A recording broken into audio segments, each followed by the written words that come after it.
I want to say some dumb shit on the internet. Kind of just like let my freak flag fly, and the freaks find me, specifically SpongeBob. My mom would be like dropping us off in Chinatown at Satyricon when I was like 15 years old. You know, there's like the Shins and Death Cab for Cutie and Modest Mouse. And, you know, we got to work on like Starry. So I really got like all this knowledge that I didn't receive in college. It was just like Draplin's world. The more I kind of give back into my community, the more work I start to get. 1, 2, 3, 4. He's no one, she's no one, we're no one.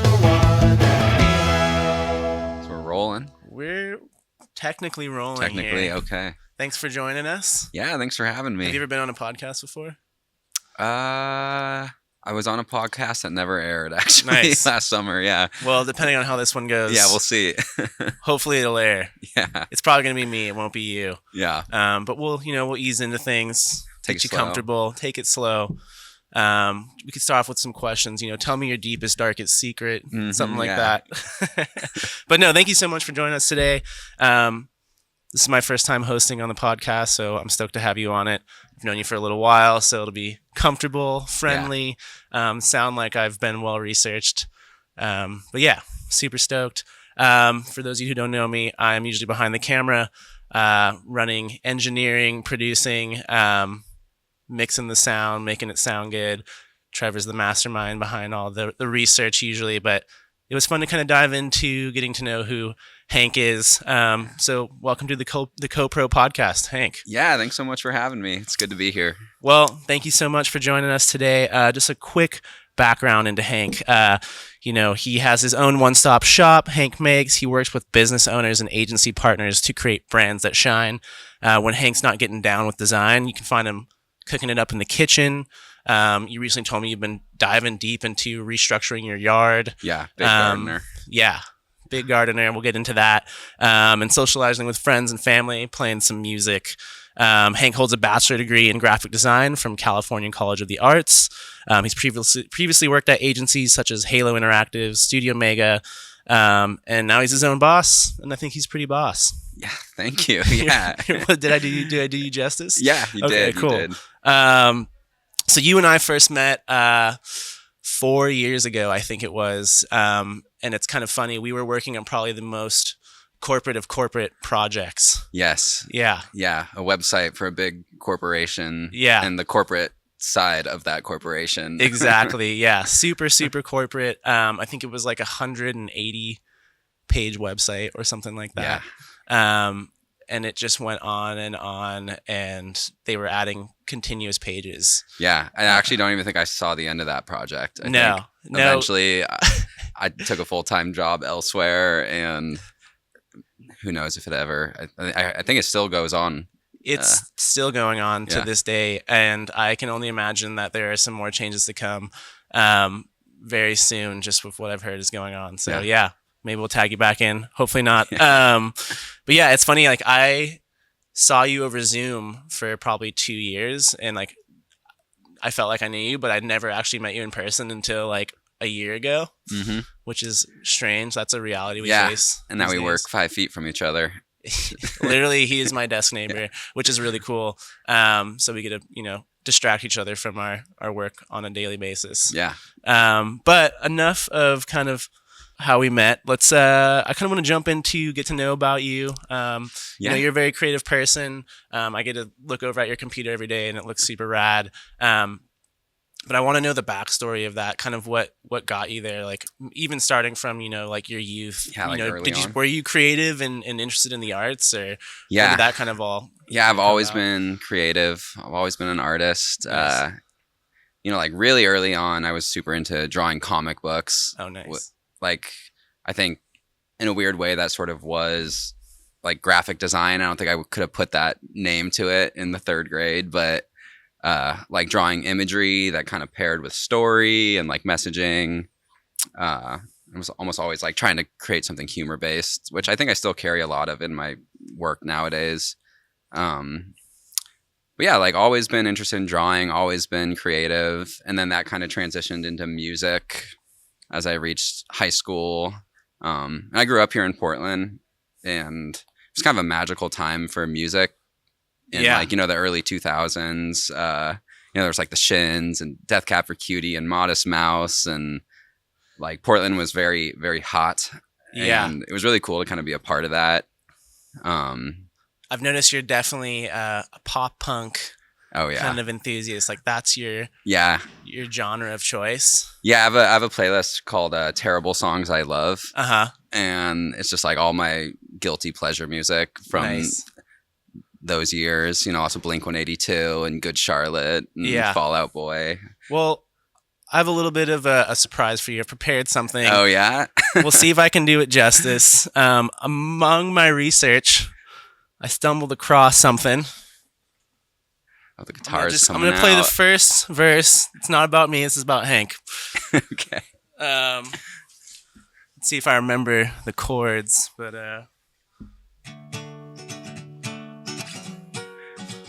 oh, yeah.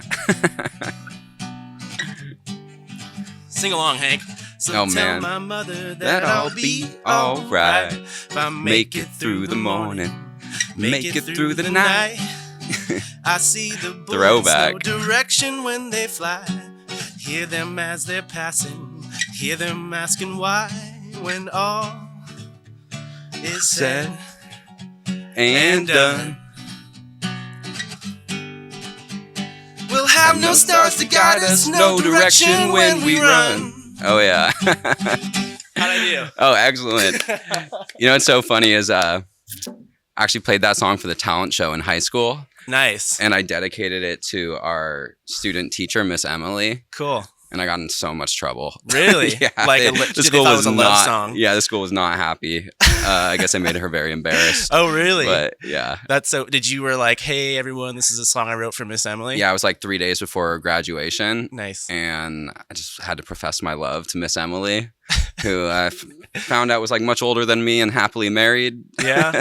As most teachers are. Yeah. That's awesome. So let's go back to that. You talked about how music was kind of the catalyst for your design career. Yeah.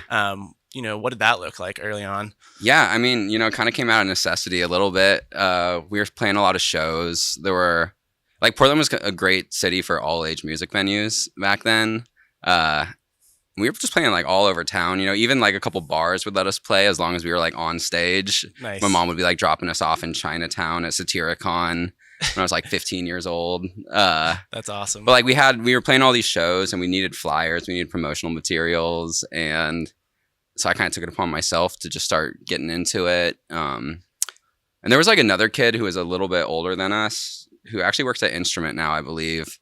And he was in the music scene and he got super into graphic design. And I think seeing him sort of make that shift, like I thought that was cool and I wanted to be like him. So I started learning Illustrator and quickly I kind of realized like I was getting better at graphic design than I was at actual music and that there was like a little bit more of an avenue there. So I think when I went to college was when I kind of decided like, you know, maybe music is a hobby and graphic design is the pathway forward. But it yeah, took like me till after college to figure that out. yeah, you needed to get the music degree I first. went to school for music first, Yeah. and then quickly realized like maybe design is something I'm interested Yeah, in. totally. And it's like honestly, so many graphic designers are just failed musicians, True. or they're successful musicians and successful graphic designers, which I haven't been able to pull off. But Me neither. yeah, That's awesome. So was there any like formal training before college? Were you taking any classes in school for or- graphic design. Yeah. My school didn't offer it actually. And then, so my school didn't offer graphic design, which is unfortunate. We had just like an art class. That was kind of everything. And I took that, but then I actually did a brief stint where I ended up switching schools for like a semester. Oh, nice. And while I was at the other school, they offered a graphic design class. And that was like my first introduction to it. And so I learned like Illustrator, Photoshop basics. But like, you know, without that, you know, I don't know if I would have ended up really pursuing it or being able to even like put words to graphic design. Because initially I wanted to be an illustrator. And then I think it took me a minute to kind of realize that I was more passionate about like branding and like advertising. It seems like that is the general path. You know, Mhm. we've gone to a lot of portfolio reviews and you see a lot of kids that are like great illustrators and Yeah. their pure passion is like, I'm going to be an illustrator for, you know, Magic the Gathering or any, like, they have a very specific place that they want to illustrate for. So it's always interesting to kind of have that awakening of like, hey, there's more to it. You can still be an illustrator. Yeah, I see that a lot when I visit colleges. Just like everyone wants to be an illustrator, everyone wants to work in hospitality. Yeah. And what specific part of hospitality are you seeing? Oh, restaurants, breweries, coffee shops. Yeah. All fun, all super fun, quirky and fun. And the unfortunate reality though is there's not enough there for everyone to do it. Right. I'd say like even myself, I do maybe one restaurant a year. But so let's go to you're just graduating college. You've got this fresh, hot art degree. It's an interesting experience. I remember it personally being like, holy shit, I can do whatever I want to do now. I'm going to take on the world. What was like landing that first gig like? Did you start freelance? Did you start at an agency? Like, yeah, it was really difficult. And honestly, so I went to California College of the Arts. So I was down in San Francisco. And when I was there, I think the whole mindset down there is a little different. Like, it's kind of like you graduate and then like Adobe swoops you up if you're talented. Like their headquarters were right next to our campus. So they were like very integrated. And I think in San Francisco, the mindset was like you go to Adobe, you go to Facebook, you go to Google, they pay you a ton, but you still struggle to make ends meet in San Francisco. Yeah. And I kind of realized like that's not what I wanted. I was really interested in working with like boutique agencies and really small shops. And like fortunately, I think Portland is like known for that, like lots of smaller agencies doing really cool work. And I think you can get away with doing that here with, things not being as expensive. And so I came home right almost immediately after graduating and probably applied everywhere in town. Maybe even twice over. I'm sure I hit Nemo up a couple of times. And then eventually I found this little web agency called Harlow Interactive that was led by Danny Decker. We were like 5 people at the time. And like he took a liking to me and gave me a shot. It was really funny actually. He had a senior designer at the time, but like the week that we met, we had just grabbed coffee and that guy had decided to go to Burning Man without getting his time off request approved.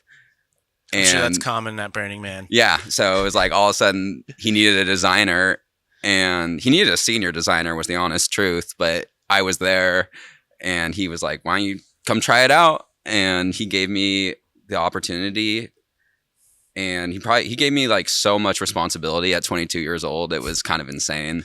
I was like managing dev work. I was interfacing with clients. I was like going to meetings on my own. But it was really cool because like we were so small that he would like pull me over to the computer and show me like how to do an invoice, how to like pull together a schedule. So I really got like all this knowledge that I didn't receive in college. I got like real world experience just like right off the bat. Like he in a sense kind of just like gave me the keys to his agency. He had just had a baby. Nice. And was sort of like checking out a little bit and needed somebody to take over. Literally the world was your oyster right out of college. Nice.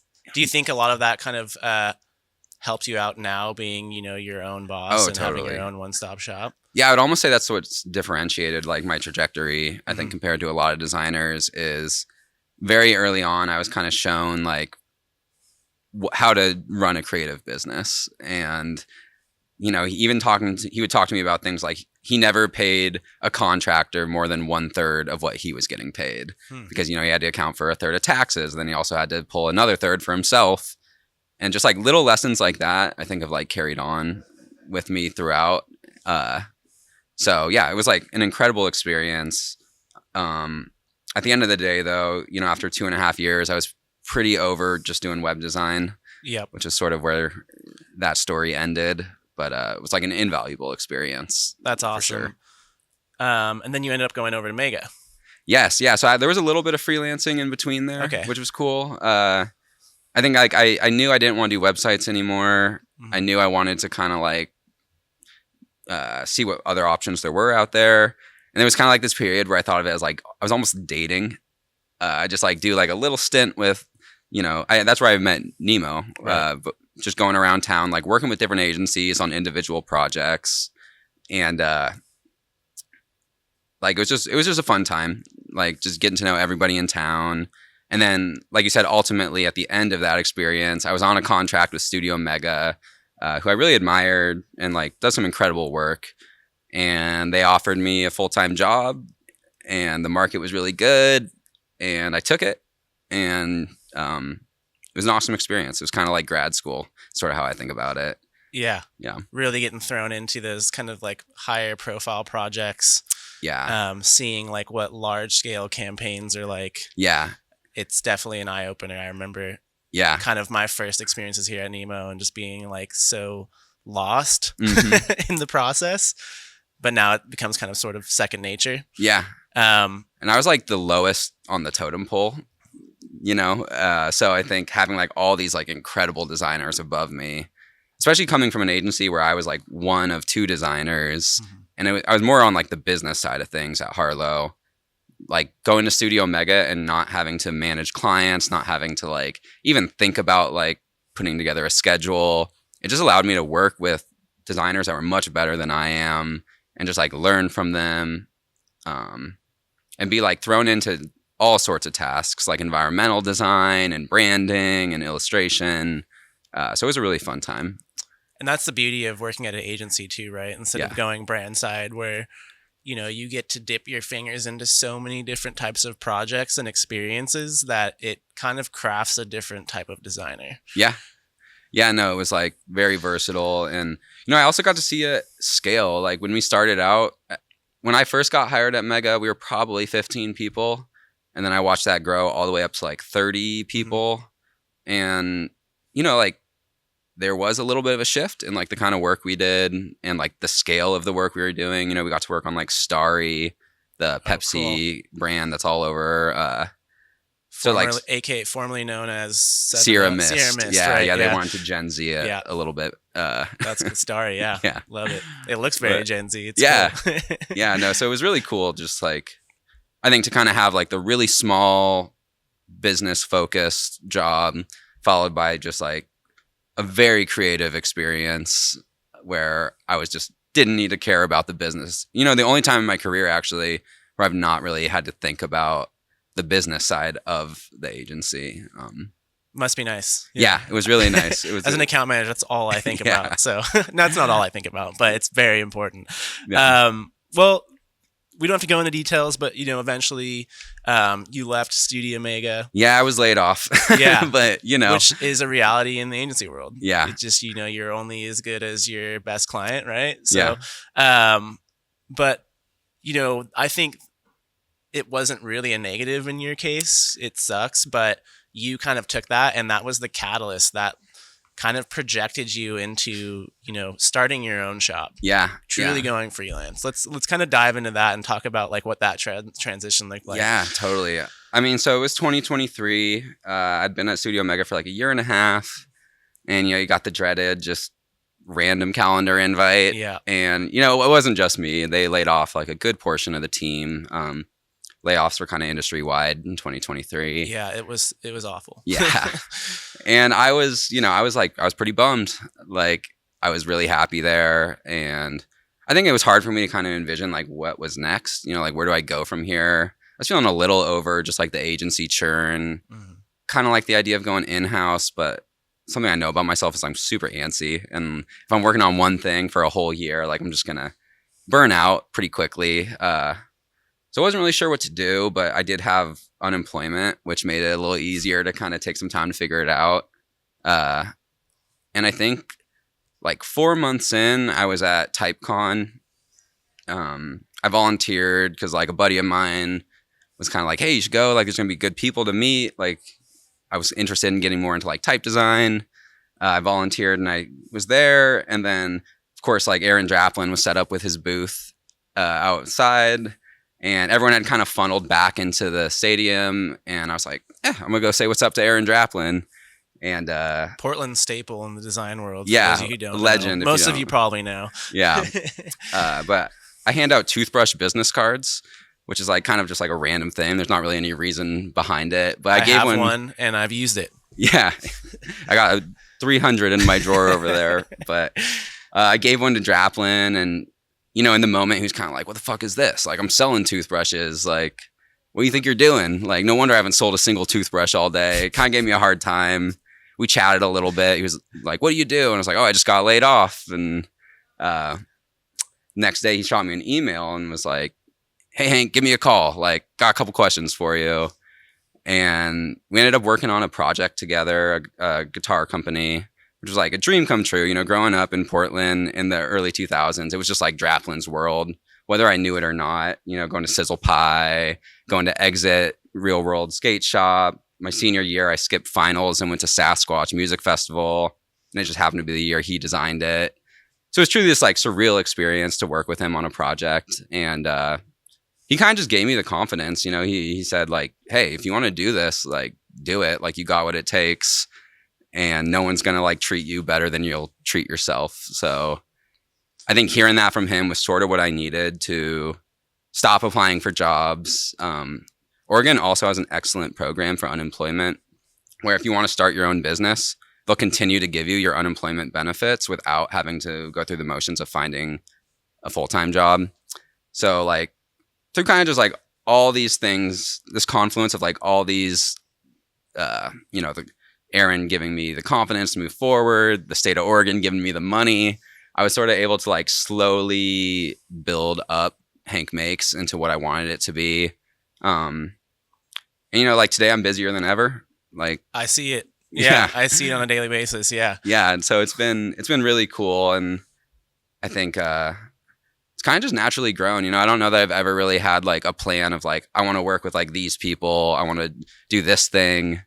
It just has kind of just like let my freak flag fly. Yeah. And the freaks find me, So that's really awesome that, you were able to work with Draplin. I think if anyone's going to inspire you to go freelance, it's going to be that guy. Yeah. Let's kind of talk about, how you generate some of that new business and kind of what you're looking for.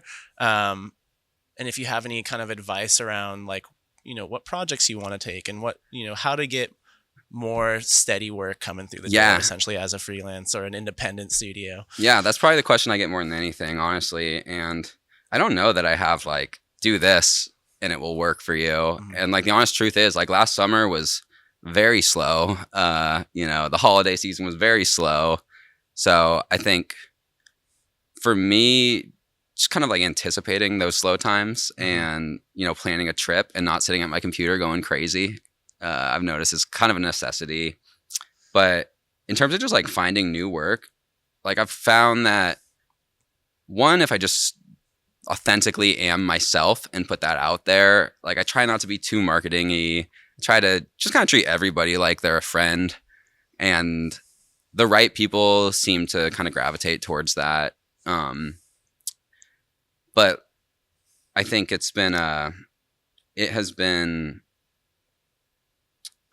sorry, I lost my thought. No, you're good. I think that's important. I think that there's this weird facade that people put up in the business world. Like they have their normal self and then they have their business self. Like I've worked with people for years and years and like, talk to them over Zoom, and then you get that opportunity to like meet them in person and go out and have fun. And you're like, whoa, you're really cool. Yeah.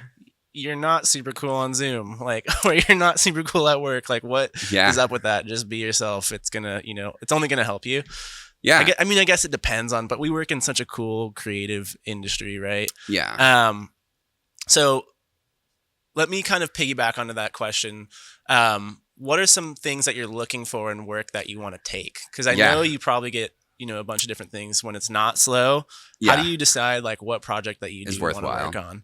Yeah, I mean, I kind of have like a few pillars that I look back on anytime someone reaches out, and that's sort of like, is it fun work?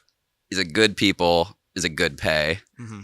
And, we can still be standing with one of those pillars gone, but I typically need, two of the three. Yeah. I don't really care what you do or what it is, like as long as you're open-minded and excited to have fun. Like we were talking about earlier, so many students want to work with like hospitality and like for me it was breweries. I like when I first graduated college, I was like, I only work with breweries. I'm the brewery guy.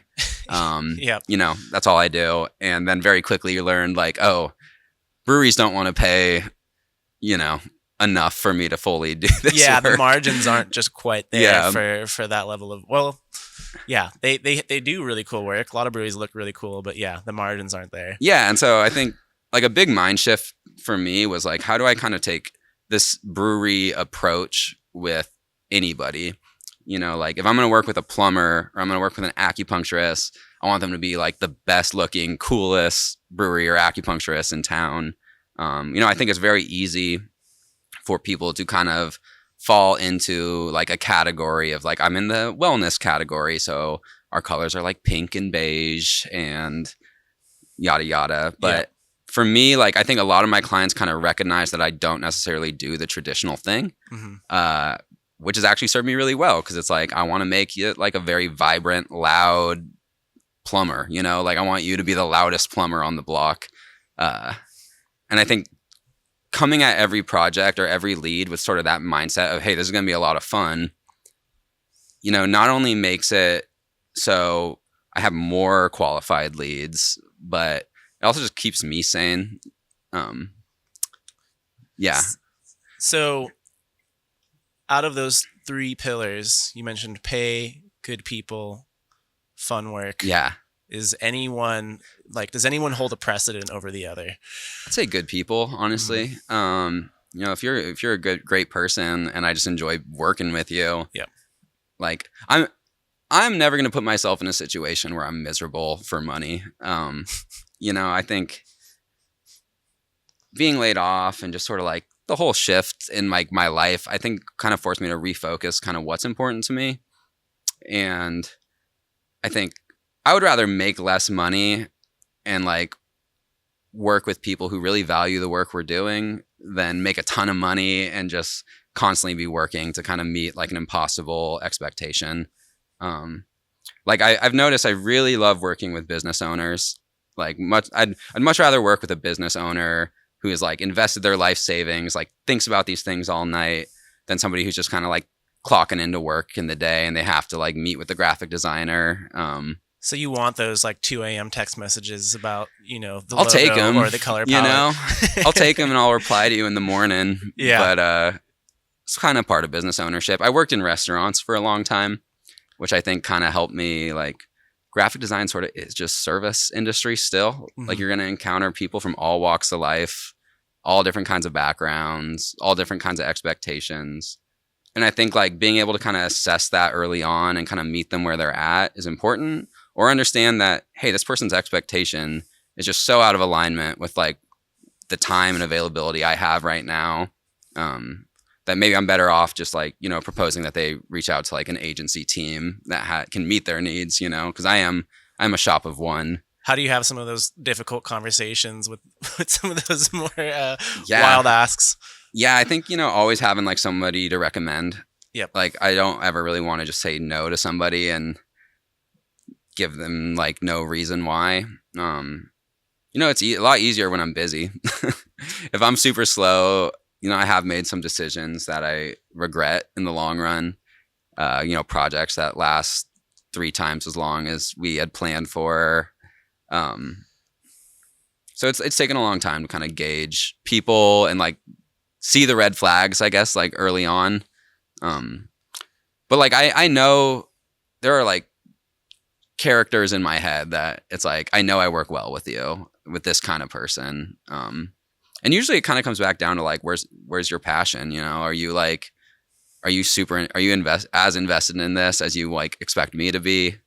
I think that's a big one. Which you definitely get with some of those smaller companies. I think the larger you go, you lose that. Yeah. Every once in a while though, you do find that super passionate contact at those larger corporations, and it's refreshing. Yeah. So it does exist. It is out there. Totally. Yeah. And it's like, you know, to that point, like I don't do a lot of work right now with like huge corporations. And I think in part of that is just like my bandwidth. You know, I try and sort of dedicate like 1 day a week to each client. And it gets a little difficult when all of a sudden somebody needs like 4 days of my week.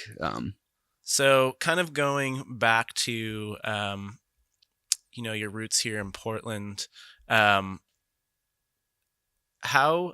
have you kind of integrated yourself into the scene here? You're from here, which I personally find unique. I feel like I meet so many people now that are not from Portland. So when I do meet someone that's truly from Portland, I'm like, oh, they're from here. That's cool. They're probably really cool. How have you like given back to the community, or how are you integrating in the community now? I know a few things, but I'd love to hear from you. Yeah, no, I mean, like I'm Portland proud. Like I love being here. I love being from here. I think like sometimes people don't care as much as I feel like I care, but it's like you said, like we're few and far between, and I think the city's changed a lot. The city's changed a lot in the last like decade. I've been back from college. And at its very core, though, it's like I think it's still, it's the same. And I try to get as involved as possible, like in part just because like finding new work, like you just kind of got to actually be there. Like cold emails and cold Instagram messages just don't go anywhere. So I think when people can put a face to the name, it's incredibly helpful. I mean, even just like putting myself here at Nemo, like, presented the opportunity to be on the podcast, and I've made so many connections in just like 6 months I've been here. Yeah. And it's a really smart move. For those of you who don't know, Hank literally sits like right in the middle of the studio, like as center as you can be, as a freelancer or as a one-stop shop. I think that's a brilliant move. Yeah, no, it's like fun for me because it's, I was working at home alone, and like I want the agency experience, but I don't necessarily want the agency job right now. Yeah. But so like I think just being present in the community is so important, like no matter where you are, and just like putting yourself in that action, like I think I hear often from people who live in like smaller towns like Bend, and they're looking for work, and they're just like, I can't find the work, and just like, well, maybe Bend doesn't have like the ecosystem that you need. And I think being in Portland, like where I grew up, like honestly, I feel a lot more confident. I know the city so well. It's easy for me to find something to talk to about anyone. I really love when someone's just moved here. Like that's an easy conversation for me to have, like just going down the list of like places to check out. But then like, like so many people showed up for me early on that I try and show up for younger designers as much as possible. Like I always try and make time for coffee. I'm teaching this semester at PNCA, which has been new for me. But it's like, it's just really, they're so energized and they're so excited, and it's just great to kind of be back in that. Yeah. I think Let's talk a little bit about that. How did that kind of come about? You landed this teaching role. Yeah. So my buddy taught, last year, my buddy Adam, and he invited me in to come do a critique for his class, and I shared a little bit. They're very interested in like the business and money side of design, which doesn't get talked about nearly at all in the program. So they invited me in to just sort of speak to them about like business, like what do I charge, who do I work with, how do I plan, and like the kids just were so into it, which was really cool. And I kind of thought that was like the end of that, but then a few months ago, I got an email from Kristen, who is the head of the graphic design department at PNCA. And she said, hey, do you want to teach a class? Like we need somebody for rhetoric and persuasion. And kind of without even knowing what the class was initially, I was like, yeah, let's do this. Yeah. And I know you told me that, and I was like, are you going to be tricking people? And like, what is this? Yeah. I mean, it's essentially like a strategy class, which is kind of funny because it's like, I don't do a ton of strategy work, but they like having some, like independent studio owners do that class, because I think it is kind of the opportunity to teach the students about real world application and like considering the audience and considering like competitors.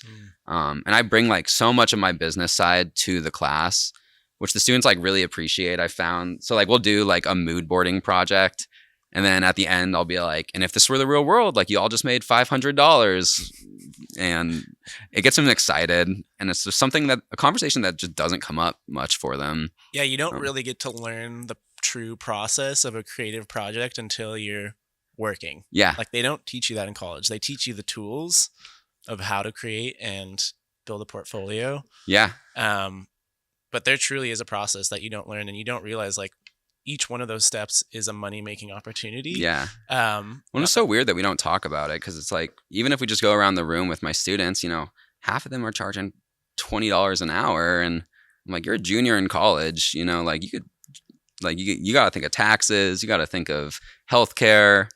And that's like how you can get to this point where you're charging $50 an hour. And, like as a design community, if one designer is charging $15 an hour, right, then that sets that expectation for clients. And then when they hear from the next designer that's $100 an hour, they just, it's hard for them to kind of make that connection. So to me, it's really important to be transparent about like the money side of things. Totally, because I think it's easy too at the beginning to get excited about making money doing something that you enjoy. Mm-hmm. You're like, I'm making art, I'm being creative, I'm getting paid to do this. This is crazy. Yeah.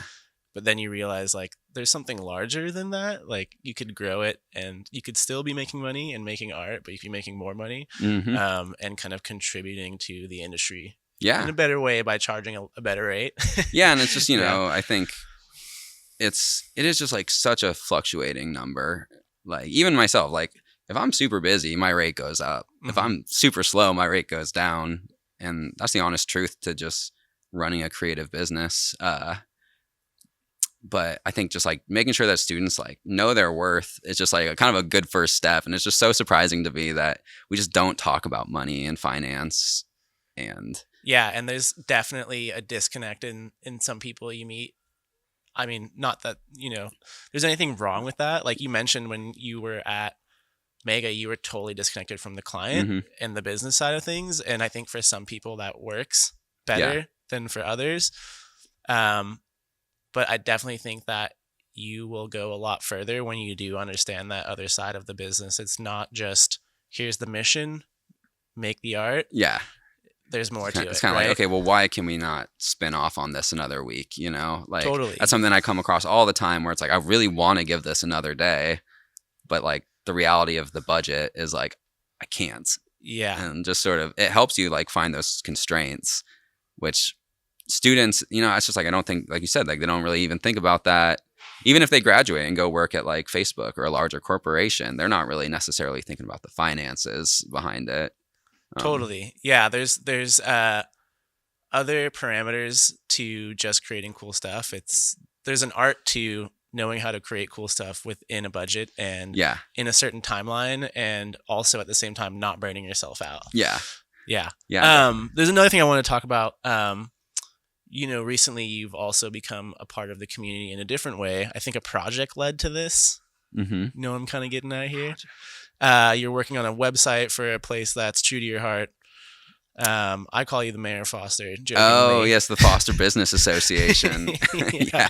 Yeah. Do you want to talk about that a little bit? Yeah. Can you talk about that? Yeah, let's do it. So, I grew up here in Portland and bought a house in Foster Powell, which is like outer southeast, kind of by Mount Tabor. And congratulations, by the way. Yeah, thanks. That's a big deal. Yeah, especially now. Yeah, it was fun. It was that's honestly like working at Studio Mega. I couldn't get a loan as a freelancer, and then when I went to Mega, of course they were like ready to give me as much money as I wanted. Yeah. And so another good perk of that. But I think like I'm really passionate about my community, and I really want to see it succeed. So I've joined the business association, which like initially to me, it kind of got back to that question of like, how do I find work? And I was like, the business association is every business in my neighborhood. And I found out there were no graphic designers on it. So again, like just kind of putting myself in the room with the people. And that led to, very quickly they were like, oh, we need a new website. And so the business association itself became a client of mine. And we did a website, and like through that, we've started like promoting smaller businesses. The whole idea is like businesses can kind of pay in to kind of get promotion. And, like the website itself sort of is the product. So like making sure that was super dialed for them beforehand. They were working on like a 20-year-old WordPress website, and nice. It's just like, if I were a local business, it wouldn't get me excited to kind of buy into it. So I've been working with them to help create something that just feels very energetic, kind of speaks to the neighborhood now as opposed to like 20 years ago, because it has changed a lot. Portland's changed a lot. But yeah, it's been really cool. It's like I walk down the street and I see all these business owners I know, and like I haven't worked with all of them by any means, but just being in that community and like having a little bit of say in sort of like where the money in the community is going. Like the business association is really good on connecting people with grants. And there's like $10,000 just floating around right now for a mural. And it's like the first person to snatch it up is going to get it. If you're out there and you're listening and you want to do a rad mural in there. Foster. I think you have to live in Foster, and I think you have to work in Foster, but a lot of artists in Foster. Yeah. So. Yeah. That's really cool. And you kind of almost built your own business strategy. Yeah. If you think about it, like you're helping contribute to your community, you're making, specific decisions in how to contribute to your community. Yeah. Therefore, growing the community, more businesses are coming through. Yeah. They might need design down the road. And Yeah. you're kind of, maybe the go-to guy for that. Yeah. I always think of it like, I'm like Johnny Appleseed. I just walk around planting seeds left and right. Yeah. Like Yeah. maybe 10% grows into some kind of fruit down the line. But, even like meeting with students, like I often meet with students, and like I think when I show up, the idea is sort of like they're getting something from me. But, I've seen students who then almost immediately go find a job at like a company or an agency and need a graphic designer. And they're like, oh, well, Hank made the time to meet with me. So like, yeah, let's call Hank. Let's have Hank do this logo. Like I kind of find that it's been very reciprocal, like the more I kind of give back into my community, the more work I start to get. Like people notice these things, like people can appreciate, like I always get told my marketing is very authentic, and like the honest truth is I'm kind of just being me, if I want to say some dumb shit on the internet, I'll say that. And like some people might kind of be not about it, but like the right people are like, oh, that's funny. I like that. Like, let's see what this guy's about. Yeah. The first thing that caught my eye when I met you was the sticker on the back of your car. Yeah. Yeah. So I have a sticker on my car that says, how's my drawing? And it's just like a yellow, just like basic sticker. It was $2 on Vistaprint. I think I read it too, like probably 5 times before I realized it said drawing. At first I thought it was like, how's my driving? And then your website, hankmakes.com, underneath it. And I was like, oh, that's hilarious. Yeah. Like, how is his driving? And doesn't affect his work. And I was like, oh, it's his drawing. Yeah, That's totally. hilarious. Yeah. And it's like, I think, kind of getting back to like even like the early days of doing comic books, like and trying to find humor in design. I think it has been like, I'm always kind of thinking about like, what's just like something a little odd. Like my resume when I was applying for full-time jobs was a MySpace page.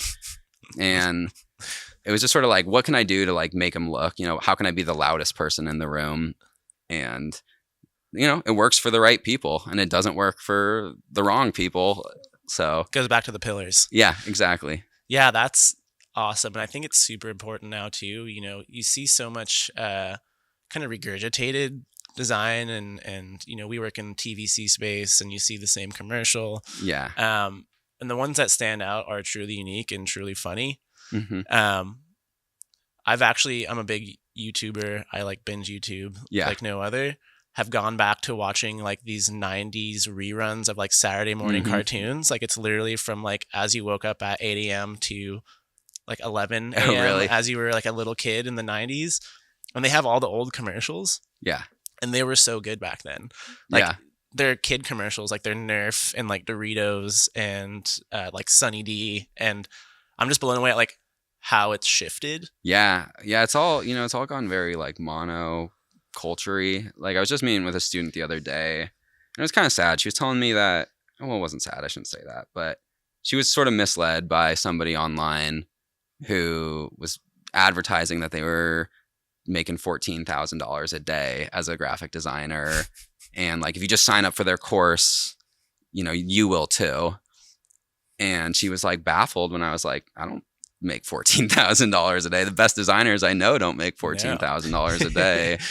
And I think As that's an like agency doing that would be right. Yeah. But I think there's just like a lot of that, and it's a lot of people kind of jumping on to like, the finger waving on Instagram. And I think it's hard to kind of make that feel authentic, and like, it doesn't feel authentic. Yeah. So I try and avoid as much of that as possible, but Yeah. I heard a quote the other day from, I listen to a lot of podcasts, Rich Roll. he was talking about how you want to fill your feed with like certified experts. Yeah. Like make sure you're filling your feed with experts. And so like whoever that is in the design world, if you're seeing people that is creating something really cool, they have a great following Yeah. and they're knowledgeable about the topic, like sure, listen to them. Yeah. But if you see some random claim making $14,000 a day, hit me up, take my course. Yeah, totally. Yeah, it may be too good to be true. There's a lot of too goods to be true out there. Yeah, and I think again, like it kind of gets back to this idea of just like transparency and costs. Like I told the student, I was like, I've charged $500 a day typically, and I'm making enough money, and I'm happy, and I'm not overworked, and like I think that's what your goal should be, not making as much money as possible. Totally. I agree 100%. Let's kind of transition to, the Hank Makes legacy. Yeah. You're still really young and you've accomplished a lot. And a lot of that's attributed to you being involved in your community, getting out there.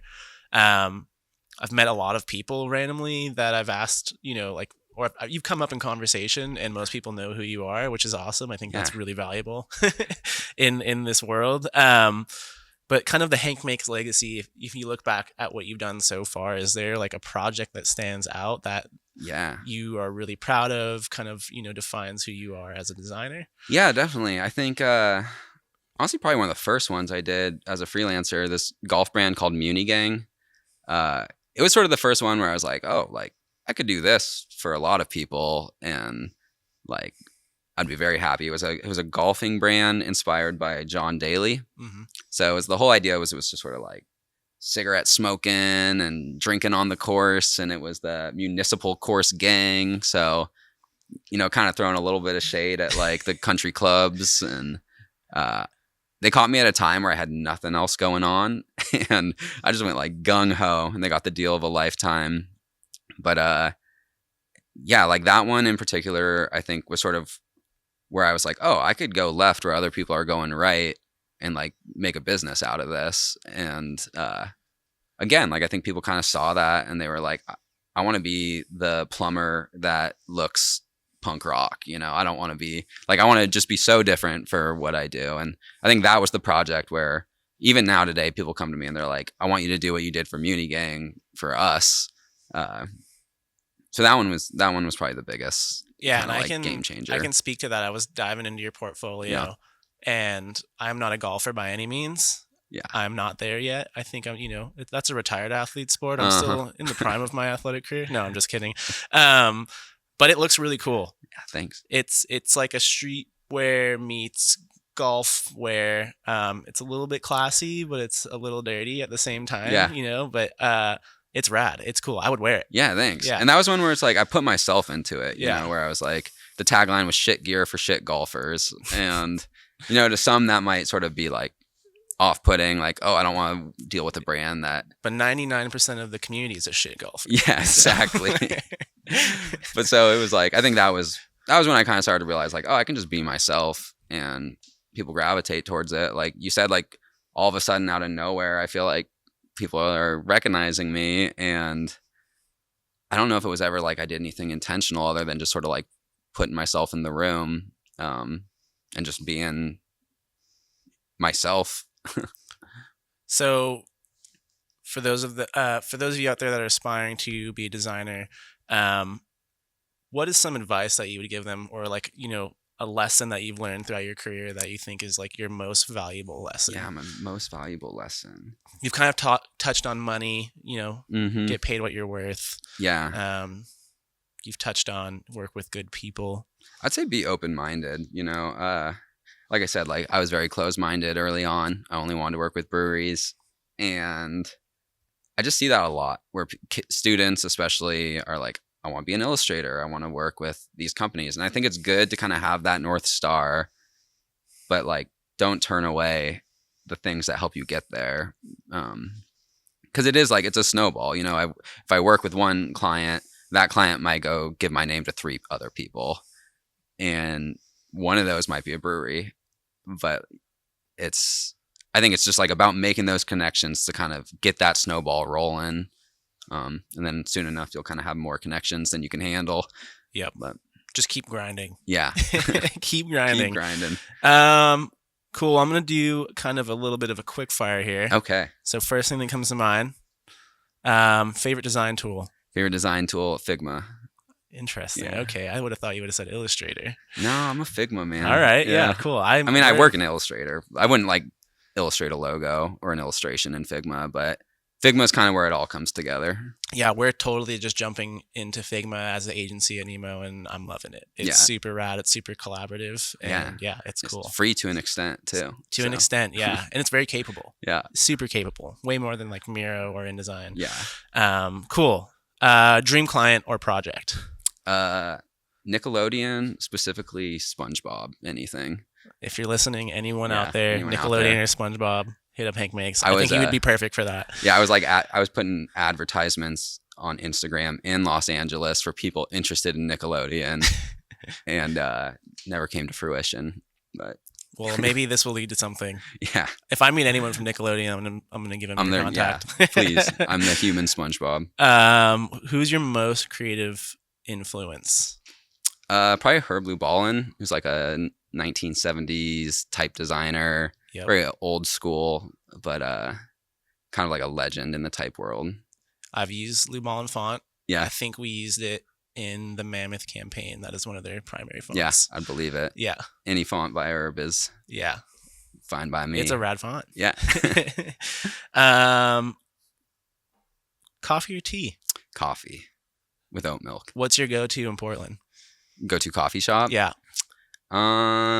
I really like there's open a new spot, Speedboat in Foster, that I've been going to quite a bit. There's also another shop, Carnelian in Foster, that I go to a lot. Okay. But if I'm at the office, I usually go to Puff Coffee. Yeah, they're great. Yeah. We do have friend of Nemo, ex-pro snowboarder. Once a pro snowboarder, always a pro snowboarder. Yeah. Vile Loma, he was on, or he will be on the podcast. His episode probably has come out. He's opening Heart Coffee. Oh, yeah. Well, he has one location, but I think they're opening up another location right down the road. So I'm excited to hit that up too. Yeah, I once asked a woman out at Heart Coffee, and she was married. Oh. was it just like a spur of the moment thing? No, I definitely, I was going every morning, and I was like, I'm doing it today. And then I never went back. Damn. Well, I'm sorry about that. Yeah, it's okay. But I'm getting married. Yeah. You were just recently engaged. Yeah. We work with Xena. She also works out of the studio here. She's super great as well. So we're super happy and to that point, like Xena is behind the scenes on everything I do. So I'm very grateful for her. She's my creative director. Of life. Of life, yes. Yeah. She shared kind of a little bit of a funny story. I don't know if you want to share it. How you proposed to her. Yeah, I didn't have much of a plan. I just bought a ring, and we were heading down to Ashland to see her family later that day.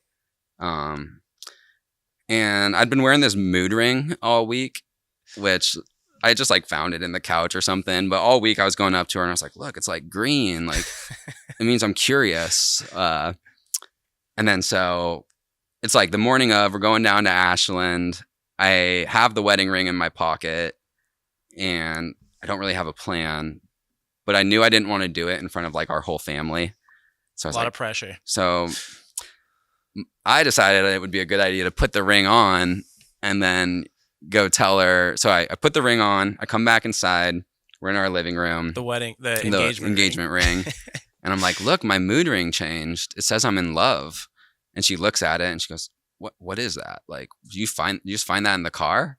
And I was like, no. And then I get down on one knee and she's like, are you joking? And I was like, no. But she took that as, no, I'm not being serious. And she got angry, walked off. And then I started sweating bullets, crying a little bit. Oh, no. And she realized I was being real. And so, it's a story. We ended up having a great weekend. We got to kind of do it again and like tell our parents.